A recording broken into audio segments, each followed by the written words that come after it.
Hello, and welcome back. I'm Andrea with From Mrs. to Ms. I am alone today, you guys. I'm a little under the weather, as you can maybe hear from my voice. This is actually the first time I've actually had my voice back in a few days, so I thought I would use it for good today. I just wanted to kind of do an episode by myself, just talking about some struggles that I've kind of been through, some things that have helped me along the way, and just to kind of chat and just, speak from the heart and let you know that whether you are going through a breakup or a divorce or you've lost somebody, I know that the holidays can be a super hard time to be by yourself. Even if you are with family and friends, it's hard to kind of get in that festive mode and be happy and go lucky when you're just feeling really down on yourself or not in the greatest of moods. So I just wanted to do a little episode to talk about some things that you can do to kind of get yourself back out there and kind of, just put yourself out there to, whether it's to find new love, to find yourself, to find a new hobby, whatever that may be. I just wanted to kind of tell you some things that I've found that helped me along the way. And I'm going to start by talking about a book that, looking back, I think it kind of saved me. And it's an incredible book. It's part book, part journal. I've kind of stumbled upon this podcaster. I think he's kind of a dating coach. He's definitely an author. His name is Case Kenny, and he is just good. I mean, he just tells some good stuff. It's not the stuff where he's speaking on some highfalutin tangent where you're going, wait, what? What did he just say? And you're lost and you're not really sure and you're not absorbing it. It's just kind of in your face. And I think that's why I really liked it, because I didn't have to really think outside the box on it. It was just straight up, this is where you're at, this is what you're doing, why are you doing this, you should be doing this, find yourself here, all that good stuff. So my episode today, I just want to talk about, finding yourself, finding you again, because I think that is the most important thing for you to eventually find that relationship or to find whatever it is you're looking for and to get yourself back out there. So the book that I'm talking about is called Single is Your Superpower. So it's an incredible book. Like I said, it's a part book, part journal. So you kind of read through chapters, and then after the chapter, it asks you questions pertaining to that chapter, but about you, and for you to kind of dig deep and find some things about yourself that you want to talk about, or that you need more guidance in, or that you're unsure about. So you're kind of writing down your feelings, but you're also writing down things that make you tick, things that make you think the way you do, or things that make you want what you want. And so that was super helpful to me because it got me really thinking and kind of deep diving. And the interesting thing is, I did this book really a couple years ago. And so I recently just picked the book back up, and that's why I kind of wanted to talk about it today, because I kind of started flipping through it and I was reading some of the things that I wrote. I admit it was a little bit sad, and I don't mean sad and like you're so sad like that. I just mean it's sad because I was in a dark place. I was in a sad place. And, it's amazing to see the difference between where I was and where I am at today, and how, discovering myself and learning to love myself and find new things for myself has just changed my outlook and the way I'm seeing things and the way I'm looking at things to come to me from the universe. And I'm just trying to change things up. And so I wanted to share this with you because I think it's important. So I'm going to take a couple excerpts from the book just so you guys could kind of get a feel of what I'm, talking about. Like I said, it's a very easy book to read. It's not anything that's totally in depth that you have to be, totally focused and crazy mind. I just kind of went through and did a chapter a day and just, kind of gave myself a little bit of love that way. So the book, again, is called Single is Your Superpower, right? So it's about finding your soul and then eventually, hopefully, finding your soulmate. So I love that, right? So, when I started out after my divorce and I started dating a lot, and, I started dating really heavily. I was dating all the time. And it was because I didn't want to be alone. And it's not that I can't be alone. I just didn't want to. And I was in a new place, and, I was starting kind of a new job, and I had just a new life, and it is scary. And I get that. I get how scary it is. And so I was trying to fill that void of whatever it was I was missing by going out on dates. And so, yes, the dating site was my new best friend. Like, I was on there all the time. It's kind of like when you're just sitting waiting for somebody to come out of a store or something, or you're standing in line for something and you just start flipping through Facebook or Instagram or whatever it might be. And I kind of found myself constantly going on these dating sites, and I'm just swiping, to swipe at that point. It wasn't even really reading through their profiles and finding out what was significant, what was a good match, what would match with me. It was more about, are they cute? Are they tall? And just swiping, because I wasn't really ready for that. And I think that was the most important lesson I learned, is that sometimes, you just want to jump back in there. You want to get right back on the horse and just go for it. But sometimes it's about you. And you got to find yourself. It's a time for you to be selfish. It's a time for you to really figure out what you need in your life. It's a time for you to be patient. It's a time for you to discover new things. And so I wish I had really taken that time to do that instead of just jumping into the dating scene, because I was lost. I was going out with guys that I really had no interest in, yet it was, a fun evening out for me. I didn't want to see the majority of them again. I didn't really feel any kind of connection. And I think my heart wasn't even open at the time. So that's another thing, is if I wasn't ready mentally, I wasn't ready physically, for sure. I was not ready to be having sex with anybody. I was not ready to take my clothes off in front of anybody. I wasn't ready to, let them see me, because I didn't want to see me. So I just want to, kind of express myself today and just talk about some of these things and how they really contributed to where I'm at right now, because I do feel like I'm in a good place, and I'll touch on that in a little bit. But just kind of going through this book so you can just get an idea.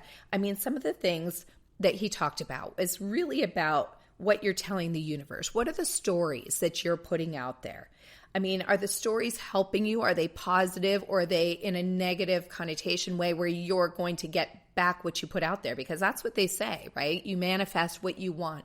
You talk about what you want. You dream for what you want. So if your stories are a constant negative and things that you're putting out there in a bad way, that is often what you're going to get. And so Case Kenny mentioned that if you keep telling yourself that everyone cheats, you're going to keep finding people who cheat. If you keep telling yourself that you're going to get hurt, you're going to find someone who will hurt you. And if you keep telling yourself that everyone disappoints you, you are going to find someone that will do just that. So it's about changing those stories. It's about turning them around, telling the universe what you want instead of what you don't want. And I think that is just the most important thing, because we are right after a breakup, after a loss, in such a negative mode, and we're just down on ourselves and the world and the universe and everybody, and we just want everybody to be there with us, right? Misery loves company. And so we want everybody to kind of be on the down with us. So we're constantly talking in a negative vibe. Oh, I'm never going to find anybody. Oh, I'm never going to get married again. I'm never going to find somebody who doesn't cheat on me. I'm never going to find somebody who wants the same things that I want. Why put that out in the universe? Why say all those things? Why not put out the things you do want?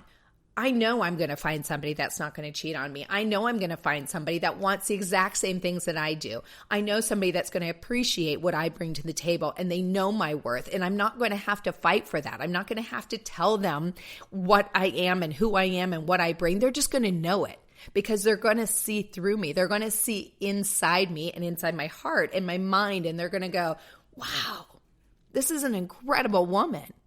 And God, I would be so lucky to get to be with this woman, and I will cherish this woman.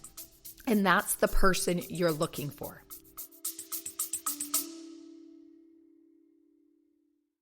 Hey folks, I'm Tom. And I'm Vince. Do you like beers but don't know much about them? Us too. So we did what everyone does. We started a podcast called Friday Night Beers. Every week we try beers and draw comparisons to what we know best, pop culture. So if a beer is dank and refreshing, it's probably Matthew McConaughey in those weird Lincoln commercials. And if it's an old classic that's inescapable, it might be me, Michael Caine. We just kicked off our 4th season, and we've reviewed hundreds of beers from around the world. Subscribe to Friday Night Beers on Apple, Spotify, Or wherever you get your podcasts, and see what all the fuss is about. That's the one you want to hold out for, that you want to wait for, you want to find your patience for, and you want to find your own love inside you. Because when you believe in yourself, you know you're going to find that person that you truly want. So tell the universe what you want instead of what you don't. Tell the universe what you deserve instead of what disappoints you. Tell the universe the boundaries you've set instead of the ways people have broken them in the past. And that's a huge one, boundaries. You know, I think it's a very scary thing at times to set your boundaries. And I'm speaking from experience. I am a big proponent of setting them, but not following through, not standing my ground. And that's where I tend to lose traction, because I think it had to do, and I'm using past tense because I'm really trying to set my boundaries at this point going forward. And so I really had to think about what those boundaries are, what they mean to me, and what that means if they're not respected. And it just doesn't have to do with just, sexual boundaries. It can be any kind of boundaries, setting, time limits. If you don't want a man calling you in the evening, you set a boundary and say, listen, after 9 or 10 o'clock at night, that's my personal time. And I'm taking the time. I shut my phone off. I don't need a man blowing up my phone or trying to do a booty call or whatever that may be. And so I'm going to set those boundaries right there. So you're kind of letting them know what is okay and what is not okay, what your expectations are, what you expect from them, when you expect them to rise up. I mean, we want a man to rise up, right? We don't always need to rise up to them. They need to rise the fuck up to us, right? I mean, level up, see what we bring instead of having us go down to them. Rise up is what I say. So I just think it's important to set those boundaries, figure out what it is that you're looking for, and then focus on that. Like, stop looking to go after every single person. Because, and I'm reading this from the book, he said that stop being lost in the wind. This one was really important to me, and I really put a lot of asterisk signs next to it because it was super important. He said, stop being lost in the wind, giving your energy to anyone and everyone in the hopes of finding someone who feels right. I'm going to read that one more time. Stop being lost in the wind, giving your energy to anyone and everyone in the hopes of finding someone who feels right. And again, I'm speaking from experience there because, like I said, I did go out on many, many dates with people that I was not even interested in. I knew it from the beginning in hopes that, maybe something will click. Maybe something will feel right. Maybe they won't, do these certain things, or maybe they'll forget about this, or they'll like this even better than what they wanted on their checklist. I don't know. There's so many different things that I just remember thinking about, and I just didn't care. I was just going out to go out. And so that's super important to really not do that. Like, take your time to go out with somebody of importance. Date with a purpose, I think, is super important. And it's okay to be selfish. It's okay to be patient, because that person is worth waiting for. So Case Kenny said, the longer you wait and the pickier you get, the clearer your vision becomes to you. The right person is out there, and when you find him or her, it will be very clear to you that he or she makes you a better person and you for them. And I love that, because that is exactly what it is about. Taking the time to find yourself, to love yourself, and figure out who you are and exactly what you want. I can honestly say that my checklist that I had, 3, 4, 5 years ago is so different than it is now. I mean, I started out with the very basic things. I mean, tall is still definitely on there because I really like a tall man, as you all know. But, the things that I was looking for were very superficial. I wanted, the great smile, the great teeth, the great eyes. I wanted to have fun, spontaneous, just fly by the seat of your pants kind of stuff. And now I just want so much more than that. I want the communication. I want the loyalty. I want the affection. I've talked about love languages before and how important those are to make sure those match up, because those have not matched up for me in the past. And I didn't realize what a detriment that was to me until I then found somebody who could provide that. And getting your needs met is so important. And so it's about letting that happen and not just settling for whatever comes along because you're afraid to be alone. So I think that's super important to remember, that you don't want to do that. And you want to find your why.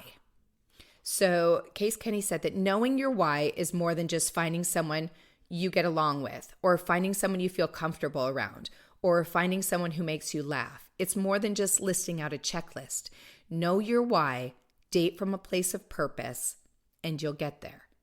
And so that was like huge for me, trying to figure out what my why was and really trying to go deep with it and be real personal with it. Figuring out why I want somebody in my life. Why do I feel the need to have a partner all the time?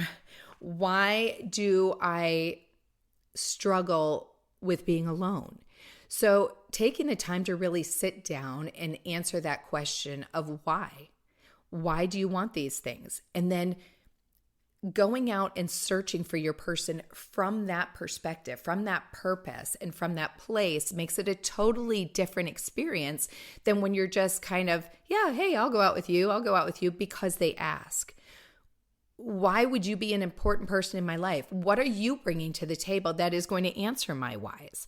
Those are the things that we're looking for, the things that we're looking to answer, right? Now, you're not going to always find that with every guy.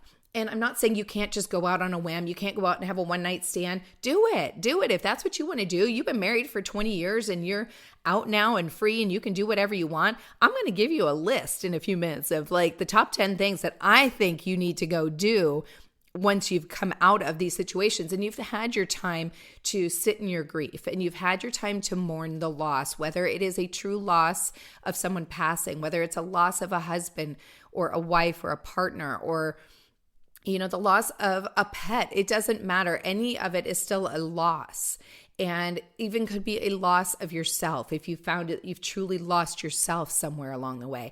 These are things that I think are very helpful and helped me to kind of get myself back out there and just try new things and meet new people and do some learning. So I think it's just important to really start focusing on you. Find you. Find what you are wanting in this world for yourself, in your home, in your life, in your daily adventures, who you want, and what you need, most importantly. And again, be selfish. Be patient. It is okay to just be patient and sit back and wait, because you're going to know when you find that person. I love the line, and someone said it before, that you can't say the wrong thing to the right person.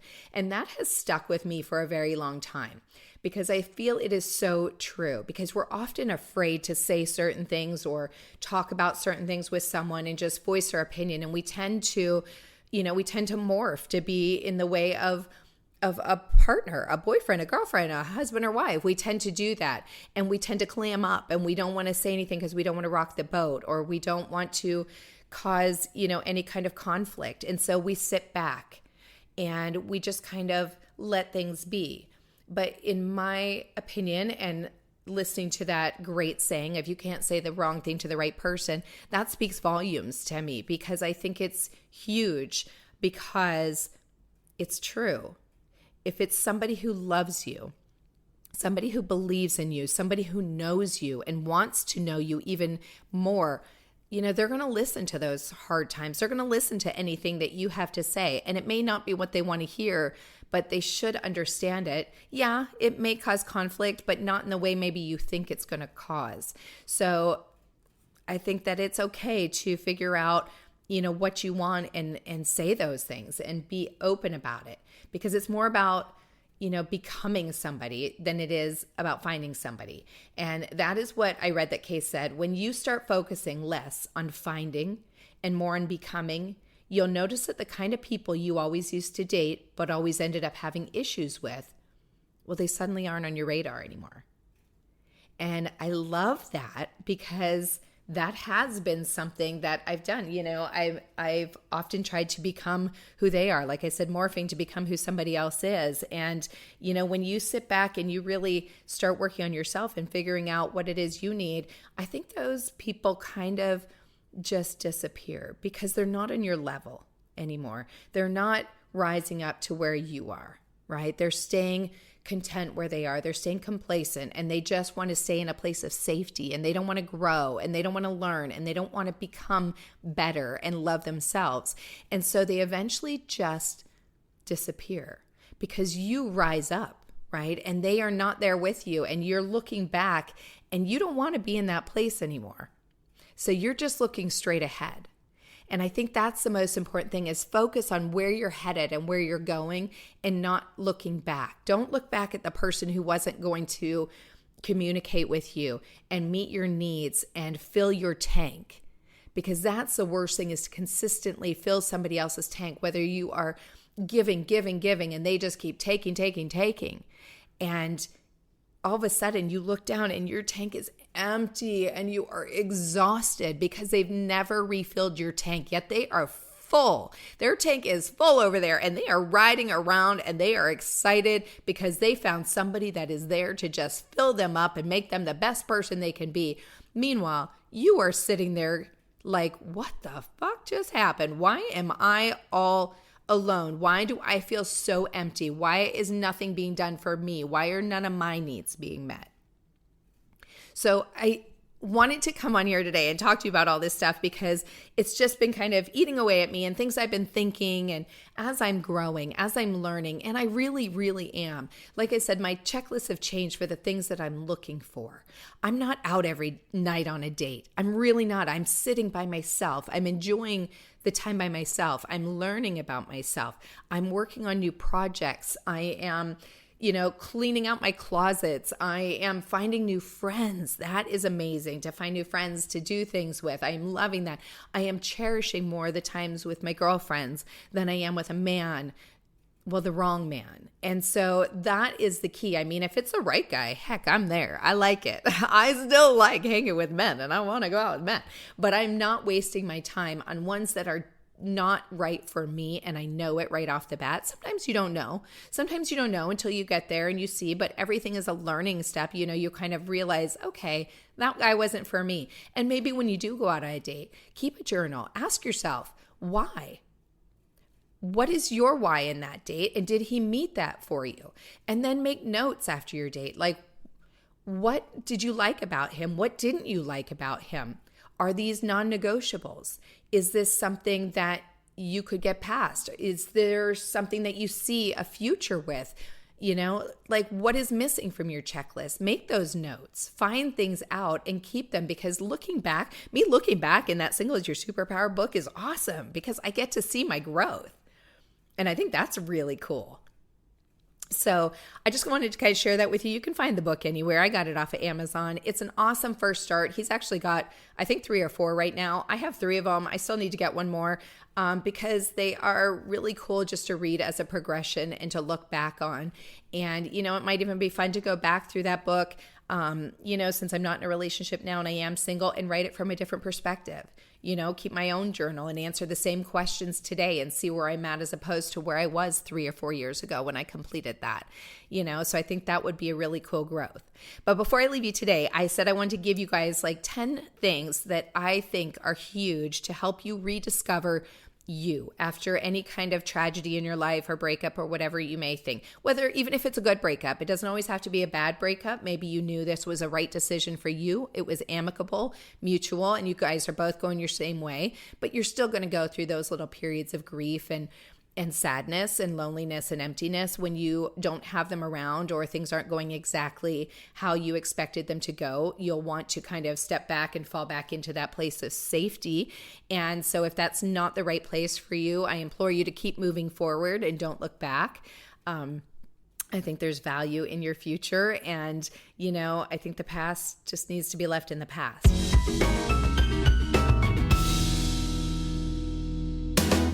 So here's my 10 things that I would say to do for yourself. Take them as you will. I've pretty much done all of them. So here we go. Okay, number 1, in true Andrea fashion, buy a really good vibrator. Yes, I did say buy a good vibrator. Buy an expensive one. Buy a rechargeable one. Buy a waterproof one. One that does everything. And use it. Use it. I mean, use it. Enjoy it. Just take time to yourself. If you're scared, you've never used one before, what the heck? When's a better time to start? If you don't have somebody around, please yourself. That'll make you love yourself again because you're going to find some good stuff with that. Let me tell you. Number 2, paint a wall pink. That's for the ladies. If it's a guy out there that's listening, and I hope you are, and you're going through a breakup, make your place manly. Make that man cave you wanted to make. Find your own time, your own space, and go with it.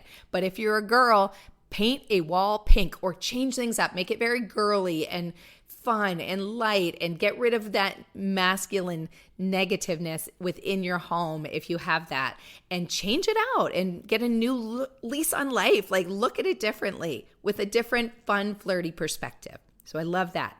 Number 3, this one I actually haven't done, and I would actually love to do. I'm a little scared to do it just because of our world today, but it's taking a trip alone. I think that there can be such peace in solitude. And I think that finding yourself, I recently watched that movie, Eat, Pray, Love with Julia Roberts. I don't know why I'd never watched it before. And first of all, it just made me want to go to Bali where she was. It looks incredible. If it wasn't for the, 20-hour flight or some craziness like that, I probably would have gone already, but that does not sound fun to me at all. But I may do it one day. But her going through her adventure and finding herself was so huge, and just the magnitude of that was massive. Like, me watching it, it gave me just such a different perspective, and I was like, gosh, could I do that? Could I go on my own and do a trip all by myself like that and just do my own thing? I'd be scared. I'm not going to lie. I'd be scared. I'm pretty dependent on, to usually go with somebody else, whether it's a girlfriend, a boyfriend, kids, whatever it may be, to have things to do together. So that would be a little bit scary. Maybe I'd try something else a little close to home, a little trip just to a different city and explore by myself and see what I find, somewhere where I still feel safe because I'm pretty close to home. So I would definitely say to do a trip alone. I'm not talking a trip alone with your kids or something, like you by yourself. A cruise. That's fun. I would do that totally. Okay, number 4, get in shape. This is a huge one because when you start working on yourself and you're not only your insides but your outsides, it's amazing how much better you start feeling when you start looking good. It's no joke. So I've been doing this boot camp now. I haven't really talked about it much. I've been doing it since the beginning of September. And I actually just hit my goal weight recently. And so I am super excited about that. But it has changed my mentality on eating, on clothes shopping, on, just feeling good about myself and getting that workout in. And I'm actually really starting to enjoy it. I didn't ever understand why people enjoyed working out, but I think once you start seeing some results, it makes it a lot more exciting and doable, and it makes you want to do it more. So I've really been doing that. So I think that's a great thing, is to find a gym, join some classes. That's how you can start meeting people. Go on some hikes. I did a really great hike in Hawaii recently that I've posted a video of before. I was a little nervous to go up, some of these major hills and down these slippery slopes, and I did it, and I just pushed through it, and it was, a little scary, but it was so fun, and it made me just feel accomplished and like I'd done something. So that would be my number 4. Number 5, I've been doing this a lot lately, every day actually, and I'm trying to make it a habit. So I'm on the road to do that, which is meditating. I take time every morning to sit and meditate. I just have a few moments to myself, and I close my eyes and I listen to, I got the Calm app, and I just listen to it, and I, just find my own space and my own time, and I get out of my own head for a moment. I focus, and that's what it really is, I think. I mean, I'm really still working on the meditation. It takes time. It's not easy. I guess it's easy for some people. It's not an easy thing for me to really just focus. I have to keep bringing myself back into my home base so that I can get all those thoughts out of my head because, we've got so much going on these days. So meditating is really great. And then I follow it up with a daily journal entry. So I kind of pair those two together. And that seems to be a really good thing for me. The next one would be therapy. Now that's to each his own. Some people are funny about doing therapy. I don't think there's anything wrong with doing therapy, whether it's for you by yourself with a couple. I mean, if you're in a bad space right now, I would say just do it by yourself. There's a lot of great therapists out there. I have gone to one called betterhelp.com. That's a really great one because it's affordable. It's online. You don't have to go anywhere. You don't have to go lay on somebody's couch. You are on your own couch at home and you can have your own time with your therapist in your own space. And so that's really huge, I think, to have that time with them. And so just focus on getting yourself in a good headspace. So therapy is really great. Number 7, a dance class. I don't know how many of you out there have taken a dance class, but I suggest you try it. So I did a salsa class not too long ago with a group of girlfriends, and I loved it. It was not only time for me to learn something new, but I got to engage with my girlfriends, and we all were doing something new together. And then we would often just go, next door, maybe have a drink and an appetizer or something. So it turned into a wonderful social event. So there's all kinds of stuff like that. There's an app out there called Meetup, and on this Meetup app, you can find so many different groups and things that you want to join. And it's a social event. You can meet different people, try new things. I found my pickleball group on there. I do that as well. I've done salsa from there. There's different places that offer it. It doesn't just have to be salsa. There's all kinds of dance classes you can go do. So all of those things are super fun and it opens you up to new ideas. So another kind of dance that I've talked about in the past is pole dancing. So I know what you're all thinking. You're all probably like, what? No way I would do that. But you guys, it was so fun and so exhilarating and so it just let you just be free.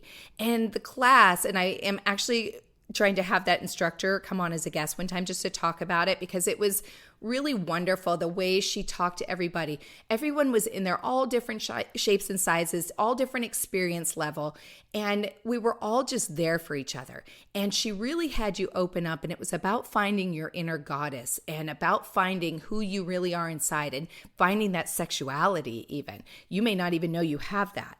And so it was incredible just to work with her and listen to her. And she pulled things out of us that we didn't even know we had. Questions that she asked and the way she made you feel was incredible. I mean, you could be up there doing it for the very first time and not really knowing what you do, but it was the way she was like, yes, that is so beautiful. Oh my God, look at you. It made you feel so good. I mean, that lady knows what she's doing because it was so incredible just to feel so wonderful and seen. And that was really huge. So I would really suggest trying one just for the fun of it. It's not like a stripper class. It's just learning how to work a pole, ladies. I mean, what's wrong with that? It's fun. It was great. Okay, the next one I'm going to say would be number 8. And this one is making a checklist. Write your checklist of what you want in a partner. And be real about it, like the really good stuff, and really try to put it in an order that satisfies you so that you're not settling anyway, and then make note of what your non-negotiables are. So that way you really know, I mean, if you are like, I am not dating a smoker, which is me, I don't date smokers. If he shows up and he has everything else going for him and he's a smoker and he's not willing to quit, I'm out. I'm not going to go and settle for something that I know after this newness wears off and the honeymoon wears off, then it's going to be a problem. Because if he's not going to quit, and he might say he's going to quit and then he doesn't later once things wear off, I don't want to be in that spot now. And I've already now settled for something and I've allowed it and I've said it's okay. So I don't want to be in that place. Things that are very small or a red flag on the trajectory of the relationship, what was one time very, very small ends up being very, very big. So just remember that. It grows, okay? So you got to watch for those things. So make your checklist. Number 9, go shopping. Buy a new outfit. Make yourself feel beautiful. Get your hair done. Get your nails done. Get your makeup done. Get a massage. Treat yourself. Love yourself. Put yourself first. Number 10, I did this, you guys, and I'm going to show you a little video of it. So you can find the video on Instagram or TikTok. I got a tattoo. My very first tattoo. I was nervous. I just scheduled the appointment. I figured out what I wanted and I went for it. I did it for me. And I had all of these birds chirping in my ear saying, why don't you do this? Why don't you get this? Why don't you color it this way? Why don't you get it this shape? Why don't you do it smaller? Why don't you do this one bigger? No. What do you want, Andrea? What do you want? What I want is what I got. So you'll have to go to Instagram or TikTok to check it out. You can find it on From Mrs. to Ms. and see what I got. I'm going to post the video up today. So go watch it and see what you think. Let me know if you like the tattoo. I'm happy to share the tattoo artist. She was amazing. So do it. If you want to get a tattoo, fucking do it. That's all I got for you guys today. That's it. I wanted to give you where I'm at in my headspace, what I've learned along the way, what I think you need to know and should learn. I'm not an expert by any means. This is truly by trial and error. So take it with a grain of salt, however you want, but know that I am here for you. If you guys have questions, you want to ask me anything, please. I'm open to talk about anything, you guys. So email me, info@frommrstomiz.net. I will respond to you, I promise. Comment on my Instagram post, my TikTok post. I'm trying to get some engagement from you guys and talk to you. I want to answer questions. I want to give you my thoughts and advice. If you want me to talk about something on my show, tell me. I would love to hear it. I want to do this for you because this is helping not only me, but I hope it's helping you. So please do that. You can find me on any major streaming platform. Please like my podcast, follow, subscribe, comment, whatever you guys want to do to help me get further along. I can't thank you enough for all the support. You've been there for me. I appreciate it more than you know. Again, you can find me on From Mrs. to Ms. on any platform, Instagram, TikTok, whatever you like. Thank you for joining me today, and I'll talk to you soon. Bye.